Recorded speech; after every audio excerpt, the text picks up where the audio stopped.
تمہیں زور ملے، تو جب آپ دعا کریں گے آپ کو بھی روحانی طور پر زور ملے گا، اور جب آپ کو زور ملے گا آپ کمزور نہیں رہ سکتے اور آپ کی روحانی ترقی ہوگی۔ ابلیس جب انسان پر حملہ کرتا ہے تو وہ انسان کو ویک کرتا ہے اور انسان کے ان لائف اسپیکٹس کو ٹارگٹ کرتا ہے جہاں سے وہ اس کو ویک کر سکے۔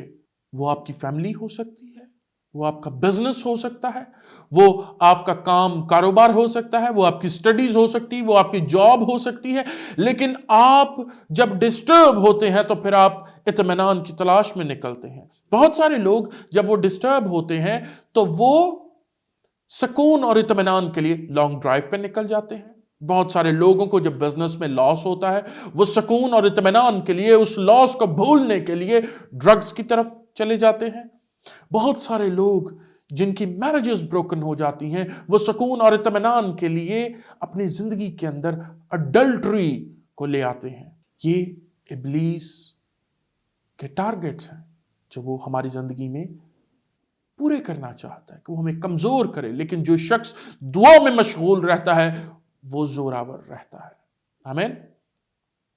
اگلی جو بات ہے وہ یہ ہے کہ ہمیں خدا کی طرف سے اپرچونٹیز ملتی ہیں۔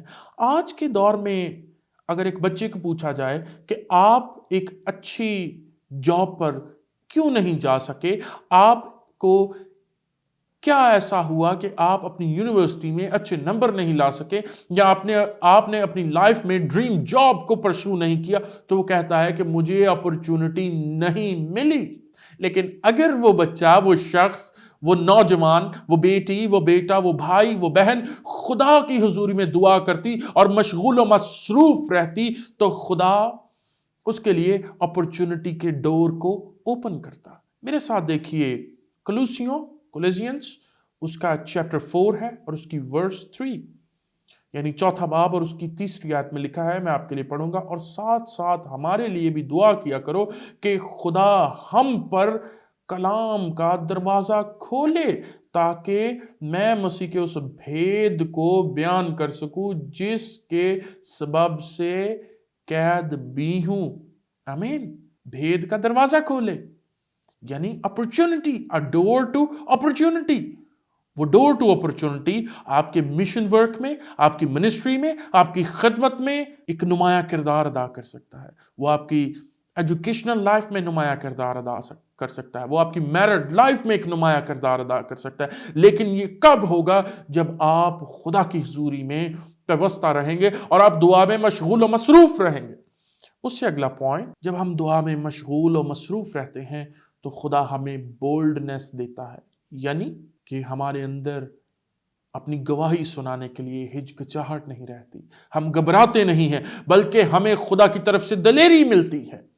اور اس آیت کو ہم دیکھتے ہیں جو ہمیں اس بات کی دلیل دیتی ہے، اور یہ آیت ہے افسیوں اس کا 6 باب اور اس کی 19 سے 20 آیت، اور اس میں یوں لکھا ہے، اور میرے لیے بھی تاکہ بدلنے کے وقت مجھے کلام کرنے کی توفیق ہو، جس سے میں خوشخبری کے بھید کو دلیری سے ظاہر کروں۔ دلیری سے ظاہر کرنا یہ کب ہوگا؟ جب آپ دعا میں مشغول و مصروف رہیں گے۔ اور اگلی آیات میں لکھا ہے، جس کے لیے زنجیر سے جکڑا ہوا الچی ہوں اور اس کو ایسی دلیری سے بیان کروں جیسا بیان کرنا مجھ پر فرض ہے۔ ہمیں معلوم پڑتا ہے کہ خدا دلیری دیتا ہے جب ہم دعا میں مشغول و مصروف رہتے ہیں۔ اس سے اگلا پوائنٹ ہے کہ خدا حکمت دیتا ہے جب ہم دعا میں مشغول و مصروف رہتے ہیں، جس کی دلیل یعقوب اس کا 1 باب اور اس کی 5 سے 8 آیت ہے۔ اور جب ہم دعا میں مشغول و مصروف رہتے ہیں خدا ہمیں بحال کرتا ہے۔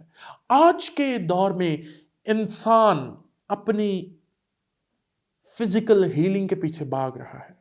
آج جب ہم کسی بھی کروسیڈ کو، کسی بھی ٹیسٹمنی کو دیکھتے ہیں تو وہاں پر صرف اس بات کا پرچار کیا جاتا ہے کہ میری ٹانگ میں درد تھی، میں ٹھیک ہو گئی، میری ڈسک یعنی سپائنل ڈسک ہل چکی تھی، خدا نے مجھے بحال کیا۔ یہ آپ کے لیے بہت بہتر ہے اور یہ خدا کا کام ہے، لیکن ہمیں اس بات کو بھی سوچنا ہے کہ خدا ہمیں اسپرچولی بھی ہیل کرتا ہے۔ اور اسپرچولی ہیلنگ تب ہوتی ہے جب ہم خدا کے ساتھ واک کرنا شروع کرتے ہیں، خدا کے ساتھ چلنا شروع کرتے ہیں، ہماری گواہی سٹرونگ ہونا شروع ہوتی ہے، جب ہماری روحانی ترقی میں کام ہونا شروع ہوتا ہے، جب ہماری روحانی زندگی کو جھنجھوڑا جاتا ہے تاکہ ہم ترقی کر سکیں۔ اور اس بات کی دلیل آپ کو آیت جو دیتی ہے وہ ہے یعقوب کا خط، اس کا 5 باب اور اس کی 14 سے 16 آیت۔ خدا ہمیں ہیل کرتا ہے۔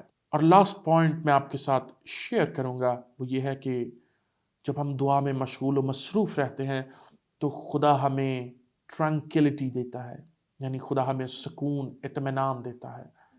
آج میں نے پہلے بھی آپ کے ساتھ بات کی کہ انسان سکون کی تلاش میں گناہ میں اتر جاتا ہے، لیکن آج ہم دیکھتے ہیں پہلا تموتیوس اس کا 2 باب ہے، پہلی آیت سے لے کر 4 آیت تک جب ہم مطالعہ کرتے ہیں تو ہمیں معلوم پڑتا ہے کہ خدا کس طرح سے ہمیں ٹرانکلٹی، یعنی خدا ہمیں کس طرح سے سکون اور اطمینان دیتا ہے، اور یہ بہت ہی ضروری ہے تاکہ ہم جان سکیں۔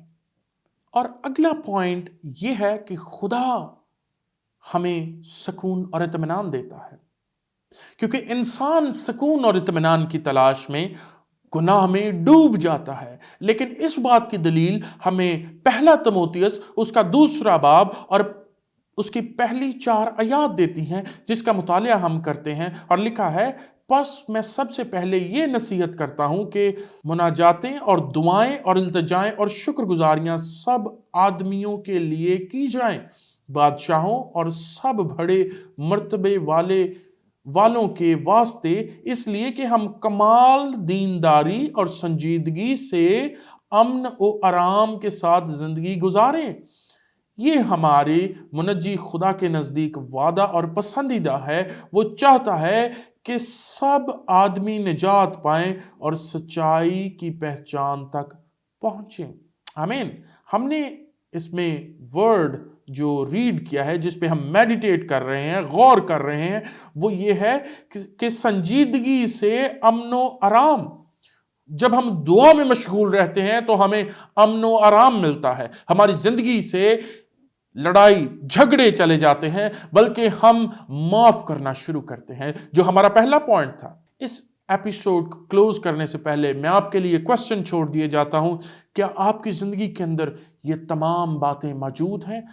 اگر نہیں تو اس پر غور کیجئے۔ ملیں گے نیکسٹ ویڈنسڈے، اور آپ کے پاس یہ پورا ایک ویک ہوگا تاکہ آپ اس پہ ریفلیکٹ کر سکیں۔ میرے عزیزو، آج کی اس ایپیسوڈ میں اتنا ہی۔ کیپ واچنگ پیس جنریشن براڈ کاسٹ۔